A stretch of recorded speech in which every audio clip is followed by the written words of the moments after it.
Welcome to the CE Pro podcast. I'm Executive Editor Arlen Schweiger. At last year's CEDIA Expo in Denver, we all got a treat with the reunion of the CE Pro All-Star Band. Of course, 2020 threw a wrinkle into their return for this year, but fear not. Just as we've come to adapt to online platforms for everything else, so too has the All-Star Band, which will be back for the CEDIA Expo Virtual Experience. CE Pro editor and lefty guitarist in the band, Bob Archer, chats with his industry bandmates in this week's episode.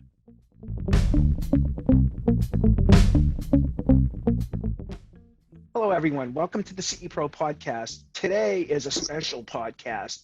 This is a CEDIA CE Pro All-Star Band virtual performance preview. I have many members of the band here today. Thank you, everyone, for hopping online and taking time out of your busy summer day. It is, by the way, we are recording this early, so it is the summertime, and everybody's been gracious enough to take time out of their day, and it's a Friday, too. So what we're going to do is we're trying to make the most out of this whole COVID situation. So we want to provide industry members access to education, product news, and of course, live performances as close as we can get to the CE Pro All-Star Band that we reintroduced last year at CEDIA in Denver.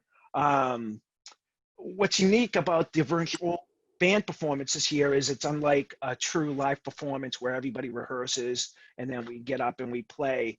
This is going to take some special talent. Not only is everyone learning songs, but we're going to have to record ourselves with separate audio and video tracks. Jeff Gardner, a many-year tenured CEDIA vet, is going to be handling the audio mixing for us.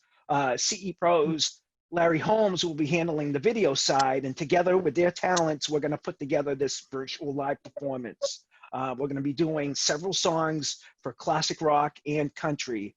And it's all of this music is going to go to help drive interest in CEDIA's CEDIA Strong initiative, which is a benefit that the trade group has put together to try to help out dealers that are being negatively affected by the COVID virus and what's going on with the global economy. Now that we've discussed that, I want to get right into some questions.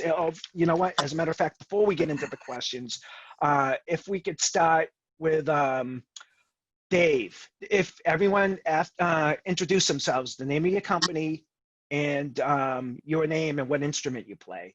If you could start things off, Dave. Dave Silkin, DSG Distributors and Digital Sales Group Metro, and I play bass. Jeff Mead, could you go next? Sure. Jeff Mead from Presto Web Design here in the UK, and I play guitar and sing. Jeff Gardner? Hi there, Jeff Gardner, retired CEDIA staff member and now sequestered into my basement studio. Tim? Yes, hi, I'm Tim McGonis. I'm with D-Tools, and I play drums and sing. Richard? I am Rich Charshan from Acoustic Smart Home Theater Interiors, and I play guitar. And that's about it. Okay, Vince. Well, I play other things too, but you know. Okay, Vince. Hi, I'm Vince Luciani, Senior Sales Engineer with Surgex, and I play guitar. Okay, Rick. I'm Rick Santiago with Indie Audio Labs, Acurus and Aragon, and I play saxophones. And I didn't see Minch sneak in there, but Minch, if you could introduce yourself. Yeah, I did. I kind of snuck in. That's kind of like all bass players do. You like didn't even see you come in. You just came in. It was like magic. There it is. We just set the tempo. Yeah. So yeah, Mitch Klein with Z-Wave Alliance and also with Silicon Labs. I play bass, and there's a few other instruments I'm working on, but I won't let that get out too soon. Okay. All right. Thank you, everyone. So let's get right into these questions. If we could go in that same order,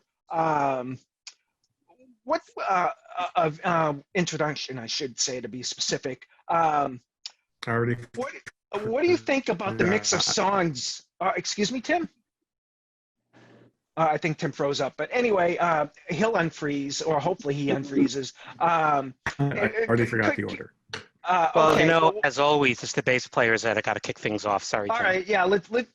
How about we do this? We'll start with the bass players, Minch and Dave. What do you think of the mix of songs that we're doing, where we're doing classic rock and country? I guess I'll go first, Mitch. Sure, go right ahead. I like them very much. I mean, we picked out a couple of what were my favorites from last year, and I was never a big country fan, but the Tennessee Twins have changed my mind on that. So I'm really looking forward to it.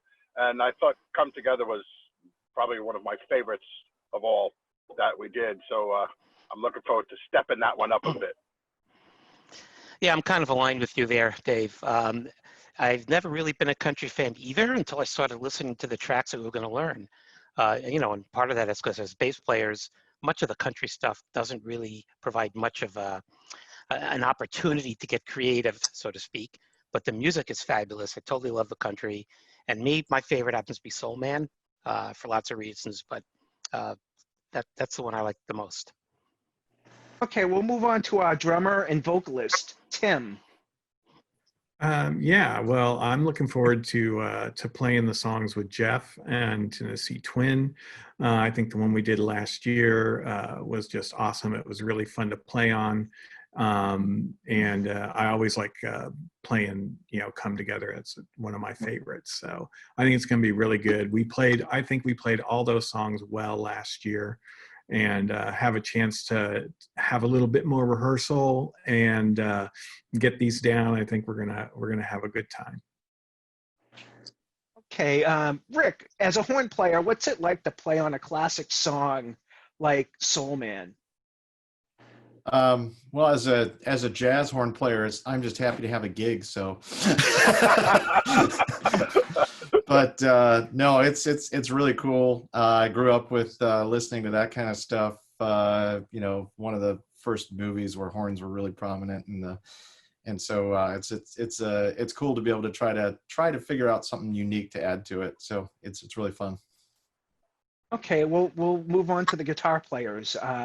I think that's Vince and I. But Vince, what's your opinion on playing these country and rock songs?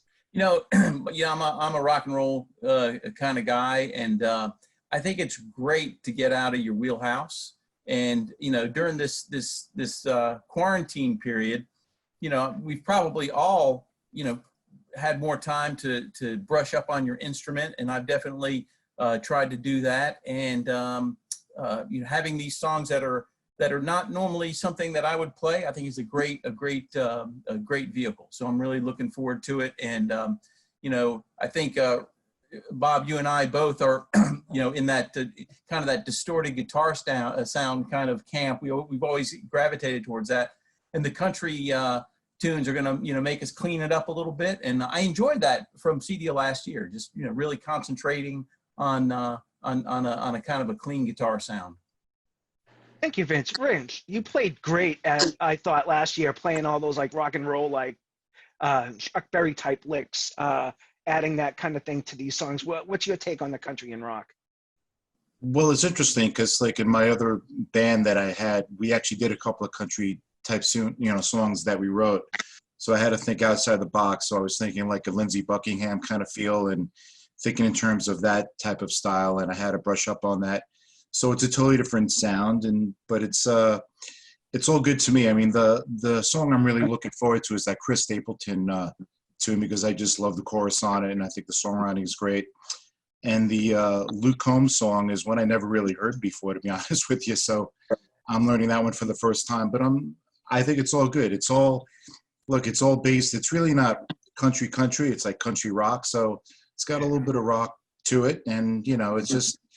We kind of make it our own anyway, I think, as a band, and one of the things that I enjoyed when we got together that was really special to me is how, like, a lot of us didn't play together before. We just met each other for the first time, and how, a lot of times, you meet people you're playing in a band, nobody really ever learns the songs, when you come to play, and it's always a free-for-all. So the fact that we all got together and it clicked so simply because everybody actually did the homework and they did their part and they really cared.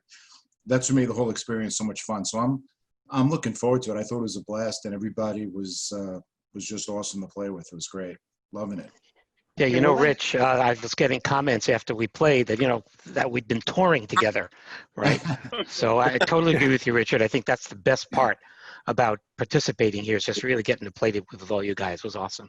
Yeah, I'm just- look, I Yeah, mean, you know, this, and the thing that I really was so happy with is we had our meetings and we all talked and we went through all the emails, and nobody, I mean, a few of us knew each other, but nobody really knew each other very well. At least I didn't know a lot of you very well. And you always have some trepidation because you just really don't know the skill level of everybody, and you just hope everybody comes prepared, right? And Right. I remember we were about halfway through the first verse of Soul Man when we started, and I'm like, okay, this is going to work. And that's just the best feeling. And there were no egos and everybody was totally cool. And I hope that it came out in our performance, because that's what I was most happy with, was how much fun I was having and how good we sounded. And I think that just comes because everybody did their job. And with one rehearsal, and I like to just stress this again, we had one rehearsal and we were able to, I think, pull off something that was really fun. Well, we had one rehearsal in 40 years of practice. Yeah. you know, what was really wild to me was that, you know, you mentioned Soul Man and, you know, but when the horns came in and then the harmonies came in on some of the songs, and nobody ever met each other for the first time, and then the harmonies came in actually on key, that was like, I had to like, cause you know, cause it was a very small room that we practiced in. So I had to walk out and come back in, and I had to walk in just to believe what I was singing, because I was like, that just never happens, you know? So it was a magic moment. It was a lot of fun. And I think we all became sort of brothers after that, you know, we all kind of bonded together, and was, it's been a nice thing. It's been fun. You know, we, you know, with the exception of Jeff Gardner, I think probably most of us don't get to play with horns, and boy, does it get you excited when you play with real horns. It was really an excellent addition. Yeah, it was awesome. It really was Yeah, we awesome. usually can't afford them, so. Yeah. Wow, I'd like to paid? get some of your gigs. You guys are too much money. They get paid? Yeah, right. All right, let's move on to the next question. And I'm going to start with the Tennessee Twins on this one. This may be an obvious question, but what songs are you looking forward to playing the most? Well, obviously for us, you know, we're a country act, which, you know, coming to play country music in the US is a bit like, you know, bringing ice to the Eskimos in our book. You know, we've had the privilege of playing in Nashville a few times, and coming to play with you guys was every bit, if not more, enjoyable, because, as the guys have said, it was that instant. Okay, we've got a restriction, we've got a very small slot and a small rehearsal room. We've got to get at this. You know, you have to bring out the professional side of you. I mean, one of the things I think appeals to both of us in the countryside is that Nashville discipline that you have to have. You know, there's very little room for maneuver. There's dots on a sheet and off you go, you know. But, you know, we don't often get the chance to play and sing the rock stuff, do we? No. Mhm. Yeah, it's our stuff tends to be songwriter rounds and small acoustic venues, and that very, very intimate thing, which brings its own pressures. So to be up there with a big band, and you mentioned the horns, I haven't played with horns for quite a few years, although I used to be a horn player myself. So that sound, that brassy, big, natural acoustic sound that comes from a great set of horns, you know, riding along with a great rhythm section, there's nothing quite like it. Well, there's nothing quite like having talented vocalists that really sound great. I mean, that was a thrill to play with you guys.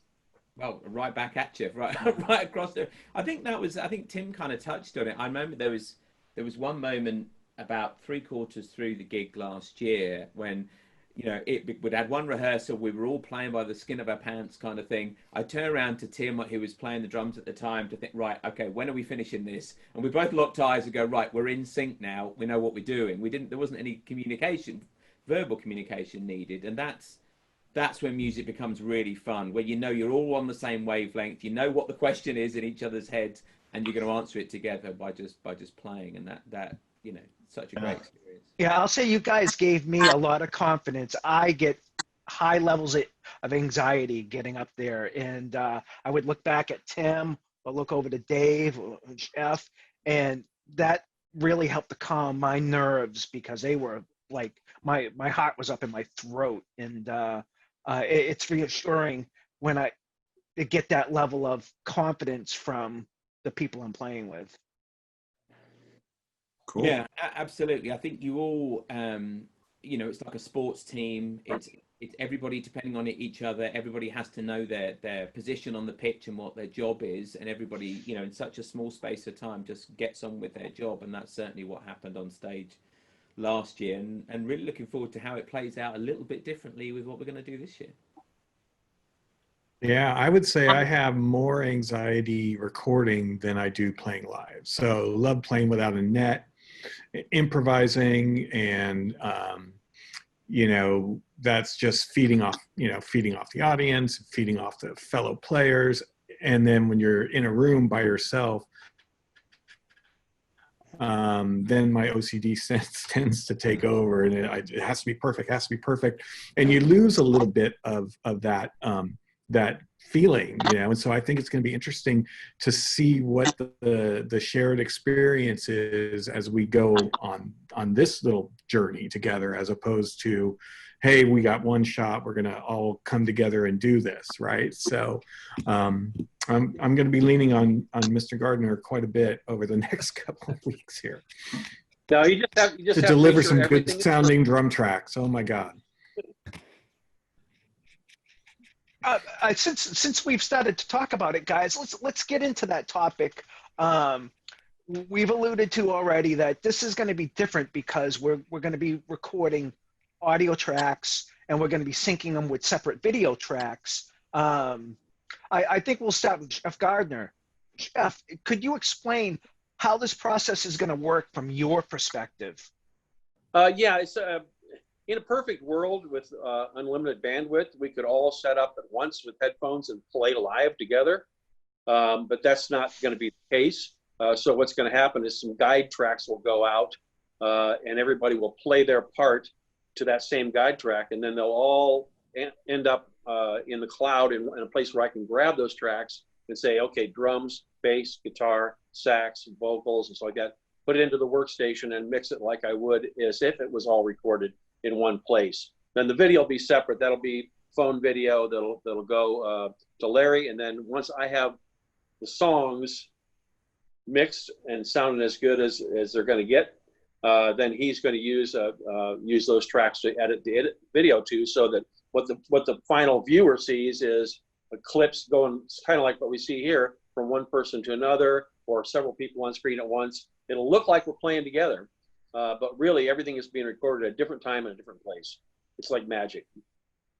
Okay, I think what I want to do now, since we've talked about that a little bit, I want to talk about the gear, because we're all kind of gearheads, and many of the people that will be viewing the band are gearheads. So let's talk about not only the musical instruments that we're going to play, but since I'm looking at Jeff Gardner, let's start with, what do you have in your studio, and how will you go about tracking and recording us? Well, if you take a look around here, I've actually got two complete workstations. That one over there is for multi-track transfer. I do a lot of transfer of analog tape to digital. This is my main workstation here. And then you see I have a lot of tape decks. That's because I transfer a lot of stuff over. So what's happening here is a really hefty rack-mounted PC with Reaper is the workstation I use, like Pro Tools, SoundForge for editing or for mastering. And so I'll actually be doing some guitar tracks too. And so I'll just go straight into the workstation with my little guitar rig here. I've got somebody coming over tomorrow to do guitar tracks, so I'll be set up for it. What kind of guitars and amps and microphones will you be using?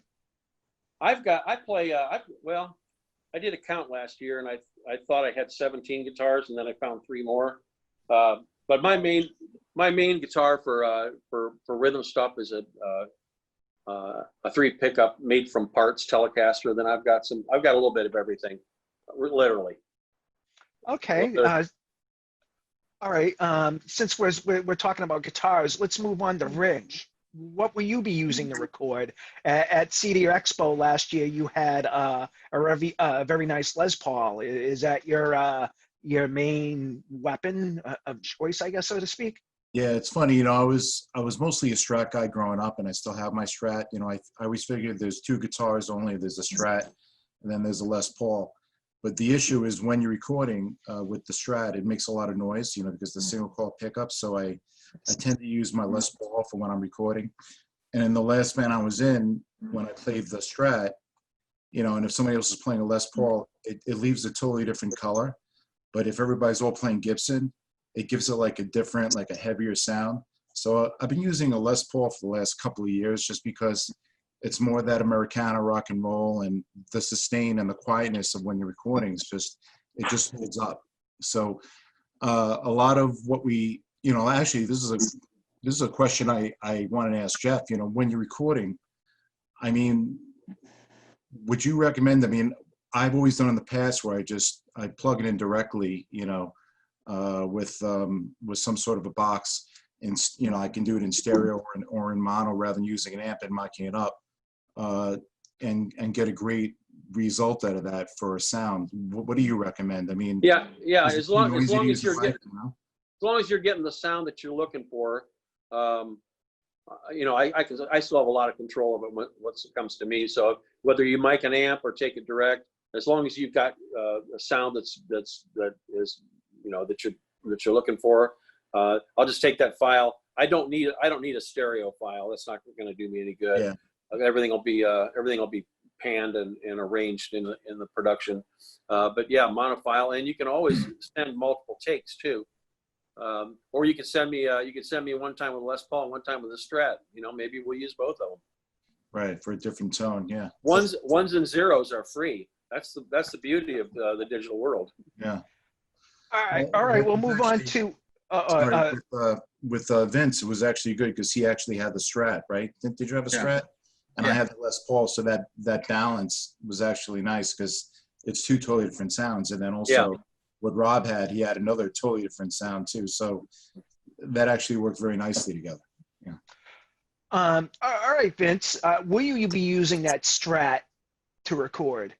I think for the country tunes, I'll probably gravitate towards the Strat and get that, get that twangy kind of quintessential country tone, and probably go through. I'm going to go through amplifiers. The reality is, I think we all have the same situation. We have all this equipment, and if your wife doesn't see you using it, she wonders why you have all that equipment. So I'm gonna pull out a lot of different stuff and mix it up. But I have I've got a Les Paul that we'll definitely use on Come Together, and on the Tom Petty tune I got a Duesenberg, which I'll probably pull out for that. I'm going to mix it up and have some fun. I have a little bit of a cool thing. My daughter is in video production, so she's going to be in charge of doing the video part of the recording, and my son is also an aspiring musician and recording engineer, so I'm going to enlist him in doing in taking care of the controls. He'll be putting it on Logic. Is probably what he'll be doing, so we'll make it fun. Yeah, so I'll be sending out MP3s for the guide tracks because they're small, but what you'll want to send back to me is WAV files. Yeah. Okay, the Tennessee Twins. What will you guys be playing and recording with? I'm the opposite in as much as I get encouraged to buy gear, obviously. So I'm very lucky from that point of view. For vocal, we have a studio here that we use to release stuff fairly regularly. So we've invested in that quite a bit. The main vocal mic we use is a tube condenser mic by SE and SE Gemini. We really like that. We've got some fancy preamps and things, including a very good clone of an Eve 1073, which we use quite regularly in Universal Audio for the interfaces. So that's tend to how we track vocals. Guitars, the acoustic parts will be probably my main squeeze Gibson acoustic, a J45. She's called Ashley because all my guitars have to have names. And Victoria's vocals, we tend to track hers a bit cleaner. So again, probably the Neve, or we've got an 804050 that we use quite a lot. One of the cleaner preamps. The Universal Audio do a great plug-in unison preamp where you can clone it to be whatever pretty much you like, as long as you're prepared to pay for it. So you know, we can play around with all sorts of stuff. Victoria's vocals, we tend to use something slightly different for the two of us, but I think that pretty much covers what we'll do. Okay, before we move on to the bass and drums, I'll say that I fell in love with this Strymon Iridium. It's a modeler, and I'm going to record my Fenders and Gibsons for the rock and roll stuff through the Iridium. I'll use different amp models, Vox and Marshall and Fender and whatnot. And then for acoustics for the country stuff, I have a Taylor that I'll use on that. So I guess we'll move on to to Tim and the drums. Tim, what kind of kit will you be playing? Well, I haven't quite decided what I'm going to use for the audio, or and I may use something different for the video part. Probably going to use my mid 70s Ludwig Vista lights. They're big, they're loud, they're powerful, and they look amazing. And then I have all very heavy rock Zildjians for the cymbals, which sound incredible as well. So the trick for me is going to be to get the best sound that I possibly can to give to Jeff for the tracks there, and then I'll worry about the looks later. Yeah, give me as many separate tracks as you can. Otherwise, I'm gonna have to go back in and replace the kick with my finger. Right. Yeah. Okay, if we could move on to Rick. Rick, I know you used to work at Shure Microphones, so I assume you're going to use one of their products to mic up your horns and whatnot. Oh, absolutely. Yeah, there's no doubt about that. Yeah, I had the privilege to work on a number of the KSM mic projects when I was there. So it'll either be a KSM 32 or a KSM 9, believe it or not. KSM 9's a vocal mic, but it actually has an awesome sound on horns as well. So we'll see how that goes. Every once in a while I go the opposite direction and I'll pull out an old 565 or something, some old, dynamic or something, depending on the sound I'm looking for. But I'll be playing my standard horn, which is a 1969 Selmer Mark VI. That I picked up by happenstance at a bar gig many years ago. That's a long story for a podcast some other day. Was there a card game involved? There were people playing cards, but I wasn't involved in that table, but that's another story. Yeah, it'll be that Selmer. And I've been a SoundForge guy for many years, back before Sony bought them. So I'll be using, and then I did a little bit of track recording for Sony when they were doing loop libraries and stuff like that. So I'll be using Acid for the multi-track. I'll probably import the guide tracks into Acid, so I've got something to sync to, and then I'll record my track onto that, and then I'll outboard that over to SoundForge if I want to do any pre-cleaning, let's just say, before I send it over. I hope it's multi-tracks. I hope you're going to be doing some harmony background. Well, I thought about maybe doing like tenor and alto. Let's see what happens. Yeah, that would be great if you could do that. Sure. Well, I have the charts for Soul Man, which I put up on Box. Oh, that's cool.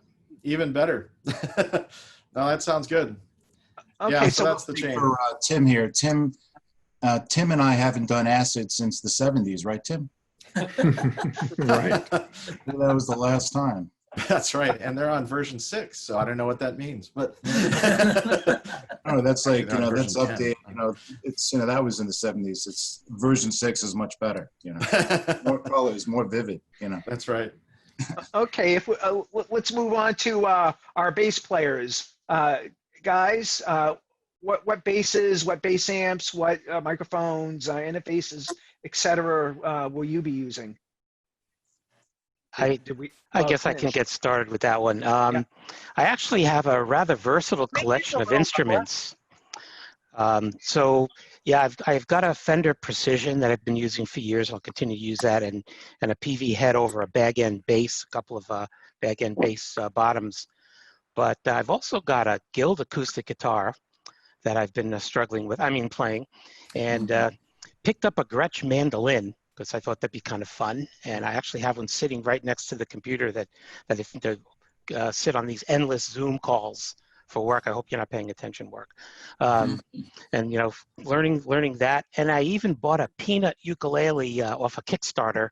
And believe it or not, this thing's an electric ukulele. It's about like this big. I thought, okay, you know what? I'm going to be continue to travel a lot. I'm going to take it with me. So by the way, the whole travel ban stuff's my fault, because as soon as Kickstarter shipped it, that's when travel ended.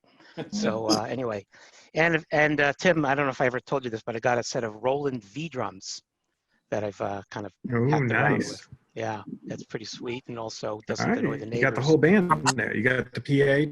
Yep. Actually, yeah, for PA, I have a Fender Passport. Right. You know, I'm probably familiar with that. Well, the bass players always own the PA in the truck. That way they can't get fired.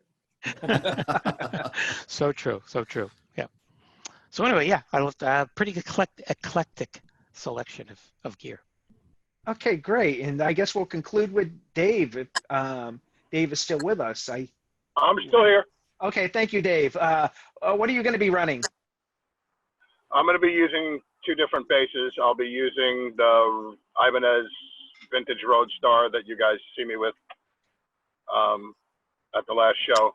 And since we're not traveling, I can bring my 5-string Fender Jazz Deluxe. So I'll be using that on some of the country songs. And I'm going to do as clean a track as possible. I've been playing into Pro Tools. And then I'll do a track with an ambient room mic through my Kickback 12, my Harkey. And we'll Excellent. Blend them in. I have a studio full of stuff that I am very honored to have access to. One of my bands rehearses in a place called High Street Studio in Holbrook, New York, and the guy's got an amazing collection of preamps and processors and stuff, and he's quite creative. It's a friend of mine I've been playing with since 7th grade. So we'll probably just go in there one night and have some fun, and I'll owe him a couple of dinners, but we'll come up with some good tracks. Great. Okay, Hey, thank you. Yeah, Bob touched on this before the call, but Jeff, do you want an ambient room mic as well as the close mic on guitars, or? I don't need it, but like I said, ones and zeros are free. So if you're playing through an amp and you want to give me one close and one with the room on it, that's great. Just more tools to have. Absolutely. Or if you wanted to give on bass, you want to give me a direct and then a direct feed and also an amp feed. You know, it's always nice to have both. I think we're all going to be sending you like little gifts in the mail. You know, little hey, make sure you put me up in the mix there, buddy. Oh yeah, I'm going to put together an actual pricing schedule. Yeah. All right. Since we've kind of covered our favorite songs and the gear that we're going to use, let's talk about the obstacles of learning these songs at home, and then the whole hurdle. And Tim, you alluded to this: the getting in front of a camera and tracking and recording ourselves video-wise. What are your feelings on these hurdles, which typically, as Tim had noted, that for live gigs you don't experience any of that? We'll start with the bass players. Mitch, if you could start. Yeah, sure. In terms of practicing and laying down the actual music side of it, the tracks, I don't find that it's not likely to be as big a challenge as standing in front of a video camera. I know I'm the last person you ever want to see on video.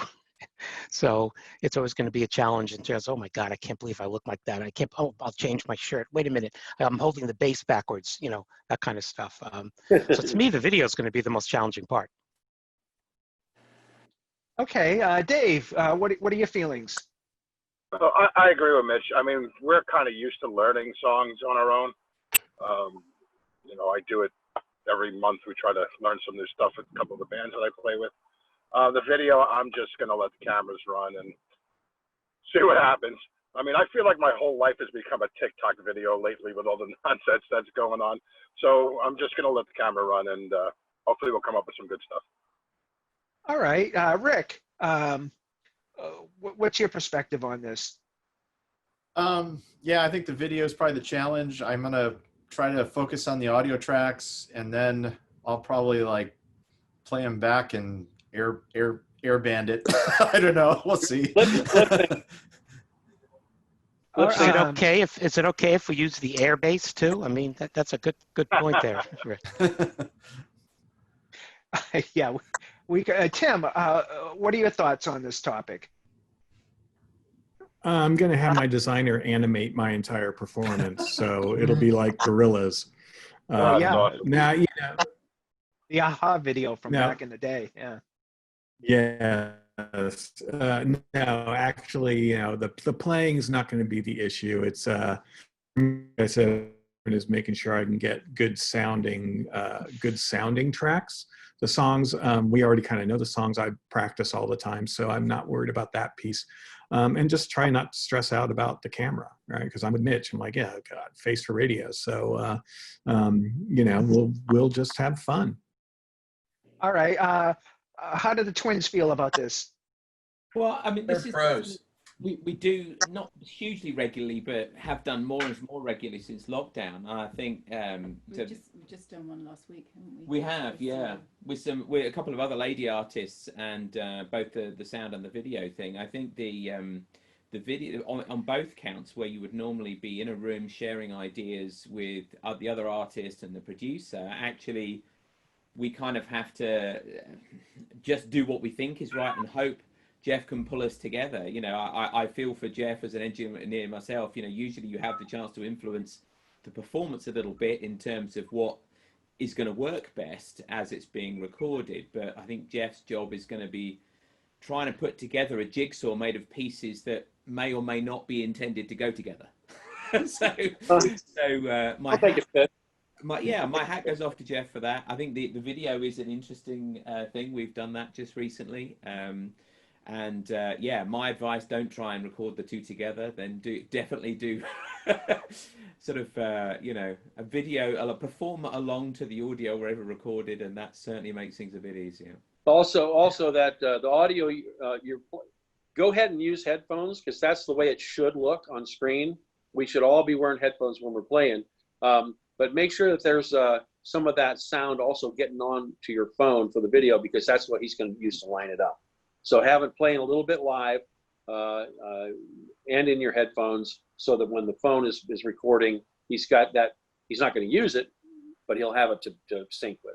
Yeah, having done that job just recently, I have to tell you that makes it infinitely easier than trying to lip sync or sync a guitar hit or a drum hit. It's way easier if you can do it by the track in the background. Yep. And Tim's going to put a nice count on everything, so everybody knows where to start. In music, Yes. especially in live performances, for the most part, if you all start together and you all end together, that's all anyone really notices. That's what. Yeah, Vince, what are your thoughts on this? And I'm sure as everyone can relate to this, and we've all been playing for a long time.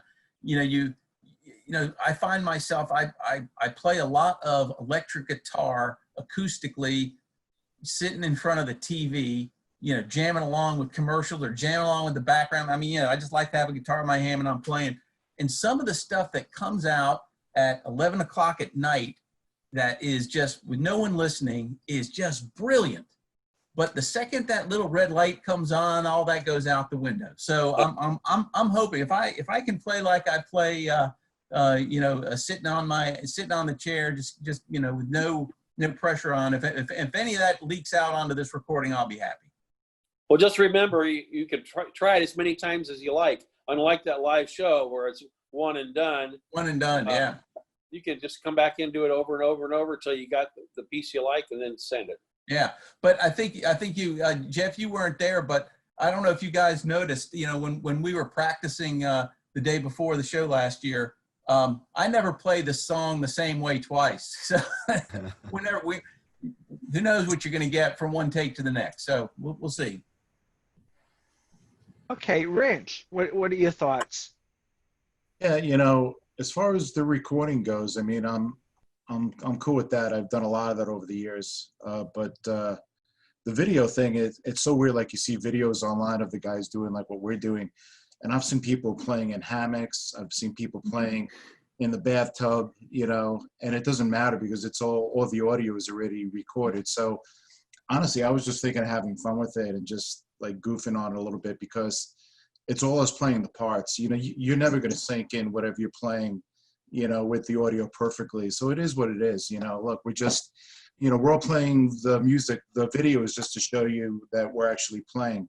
You know, one of the things that Jeff said that was interesting was that he wanted like the phone to be heard while you're actually listening also with your headphones. But wouldn't it be the same thing in both, or is it, you know, would that be? Yeah, it is the same. It's just that if you have headphones on and you put your phone on and you play, not much of that sound's going to bleed onto the phone, and so the video editor's not going to have. He's going to be going, what's he doing? Right. So, Okay. All yeah. right. So it's not going to use it. He's just going to be allowed to know where you are and what song you're doing and where you are in the song. All right. So then we have to figure out a way to actually have it from the phone also. No, not from the phone to the phone. To the phone. The phone mic will be open, and if you're just listening to the headphones, it won't hear anything. So you want to have something playing in the room too. Oh, I got it. All right, cool. All right, yeah, that makes sense. All right. Yeah, Okay. it's going to be a hard time editing it. It's not going to be, it's going to be a little crazy, I'm sure, just on the video part more than the audio. Yeah. Yeah. Thankfully, I'll say, and I'll throw a big kudos to our multimedia director, Larry Holmes.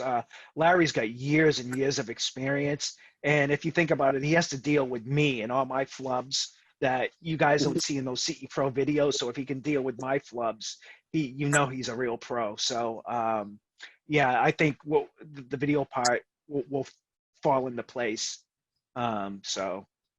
But I want to conclude our little roundtable panel discussion here by asking you guys, what's it mean for all of you to help drive awareness for the CEDIA Strong initiative?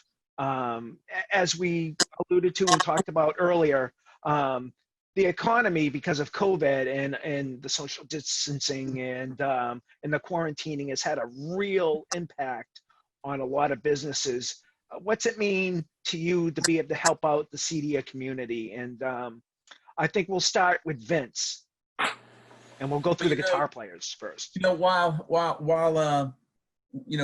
I was one of the inaugural members of the band, what was it, 8-9 years ago? A decade ago, yeah. 10 years ago. It was a while ago, Vince. It was a while ago, but I've been Pretty out awesome. of the industry that whole time. You know, the company that I was with back then kind of pulled out of CEDIA. So you know, I'm kind of the newbie in the band here as far as you know, the community is concerned. So I'm happy to be here and happy to help out as much as I can. You know, it's a terrible situation we're in, but we got to band together. Okay, Rich. What are your thoughts? Yeah. So with CEDIA, you know, look, the dealers are a lifeline. You know, it's a bloodline.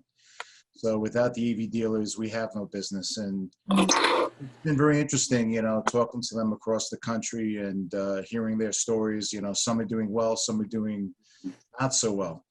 And, you know, a lot of them and us, in the beginning, we were trying to think outside the box of what we got to do to support them, you know, to bring everything up to standard. So what could we do to keep everybody busy? So we were doing a lot of design work and things like that, trying to keep everybody going. And then when things started lifting up, then the dealers really started to get busy. And it's very interesting because certain areas, like in New York, we got hit the hardest first. And then LA was still happening. I mean, they were still doing jobs there and things were great. I mean, in New York, I can tell you we were getting kicked off of jobs.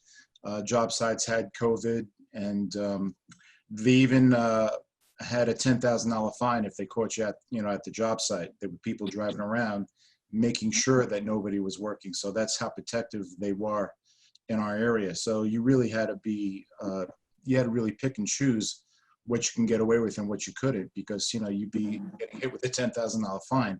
Now, Los Angeles is getting hit. I just talked to somebody today. They said it was like some crazy number of people got COVID, were tested for COVID yesterday. It was like the highest ever.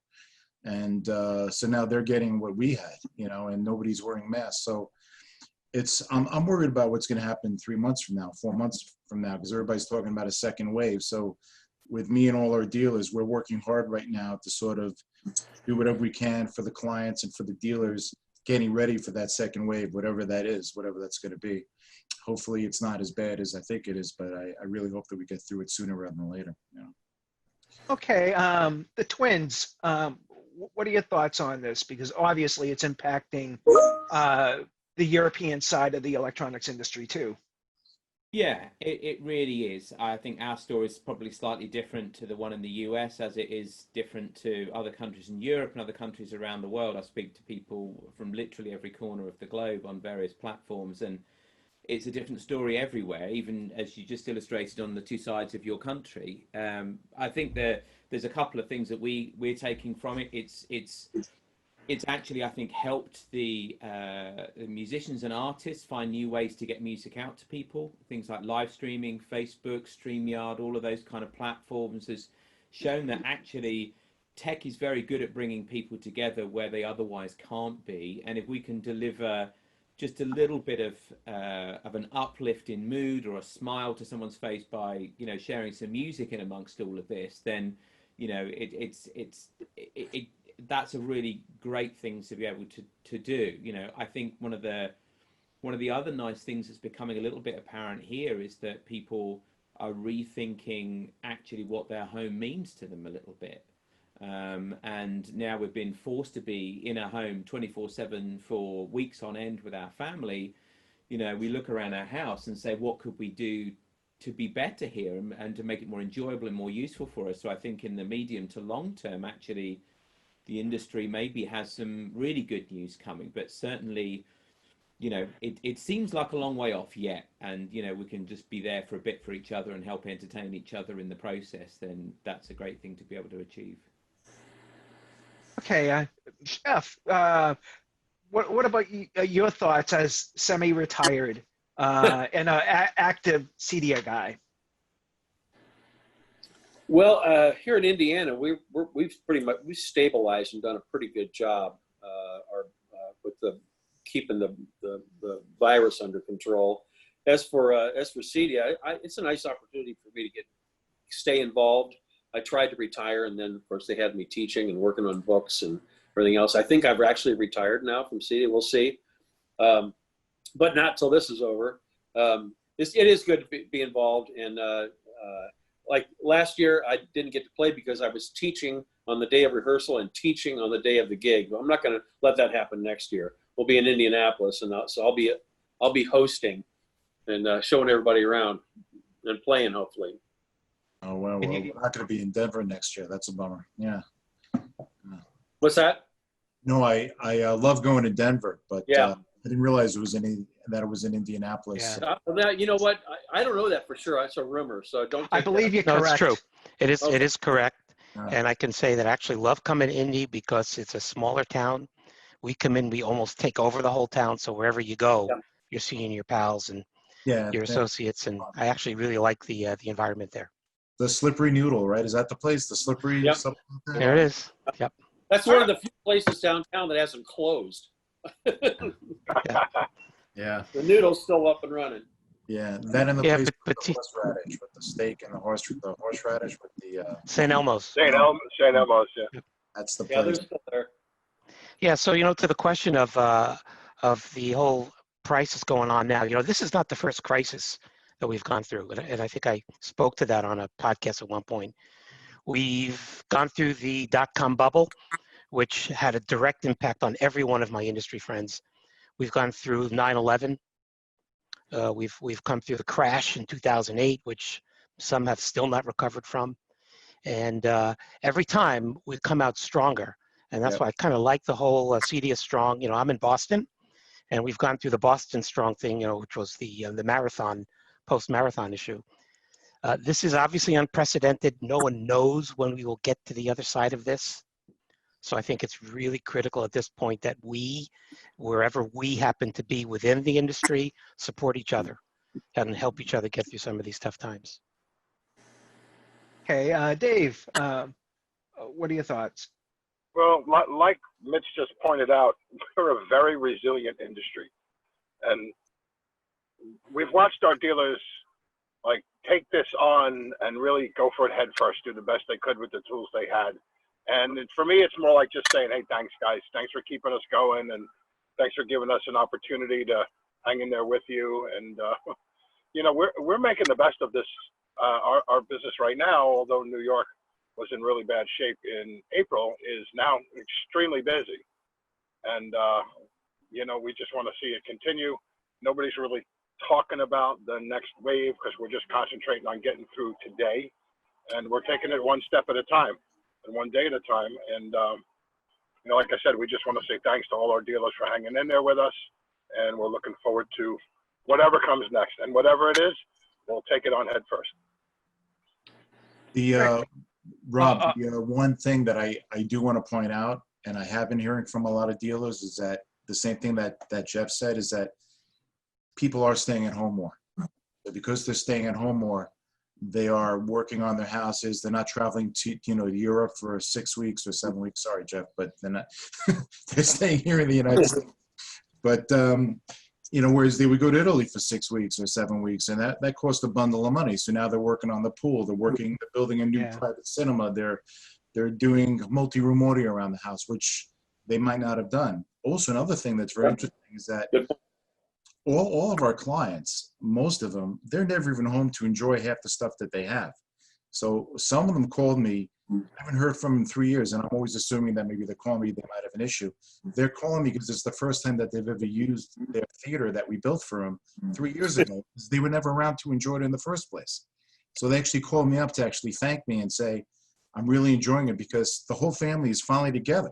They can never get everybody together, but now because it's, you know, a COVID environment, all the kids are together, you know, and it's just, you know, the kids always have an excuse, you know, to leave to hang out with their friends, but now it's bringing the family together somehow. So there's a lot of positive elements to it. It depends on how you look at it and how you view it. But, you know, we've been seeing a lot of interesting, a very interesting dynamic from it. And it's been positive in many ways too, for a lot of people, you know, from the family home, you know, from that type of perspective anyway.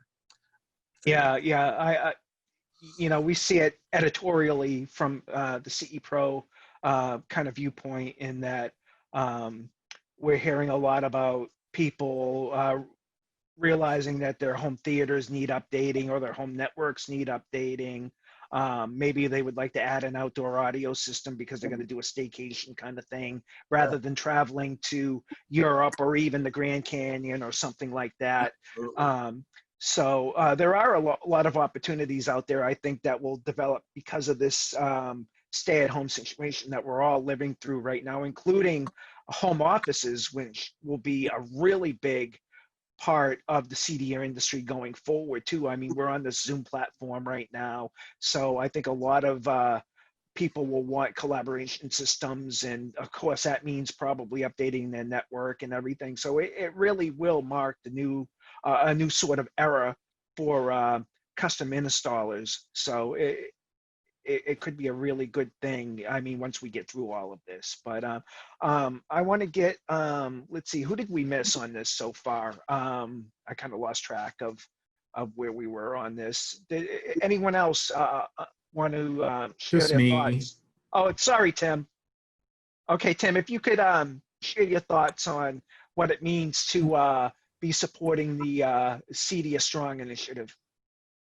Well, I think, you know, from my perspective, really just being able to serve and help in any capacity works. And what we found at D-Tools as well is that while people are kind of sidelined from the job site, they're taking the time to improve what they can and train their team. And so we've been happy to help and provide, training webinars on the software and anything that we can do in free e-learning to help that effort. And I think that, when we get past this, everything that everybody said, we are very resilient as an industry.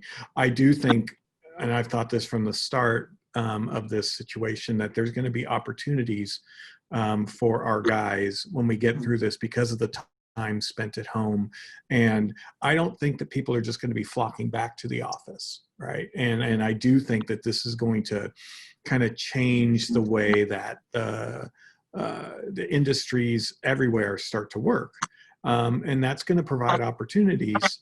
And I think what we just have to do in the meantime is, try and be thankful for what we have and reach out and try and help those that are struggling. So just, even if we can provide a little bit of diversion and fun, and even if we give, in my case, give people something to laugh at, I feel like we'll be doing our part. And, I'm just honored and humbled to be, part of this with all you guys, and I'm looking forward to it. Maybe just to add on to what Tim said, Thank you, Rick. The opportunity here is that, as you said, there's a lot of manufacturers, ourselves included at Indie Audio Labs, that others have taken advantage of being able to educate our customers, dealers who are trying to become more profitable and try to do jobs in this environment. CEDIA itself, the expo, even though it's going to be virtual, I think it's going to be a great opportunity for education. And so I think it's nice that we can sort of mix the left brain, right brain. Here's some education, here's some entertainment. So I think that's a cool thing that we can do this year. All right, I want to thank you, everyone, for taking time out of your day. I know it is Friday. In our case here, Rich and I are in Boston, and Rich and Dave are in New York, so it's getting mid-afternoon on our timeline here on Friday. So I want to thank you all for taking part in this call. I want to thank you all for taking time to learn these songs, to record these songs, both audio and video-wise, and thank you for your efforts to contribute to all of this.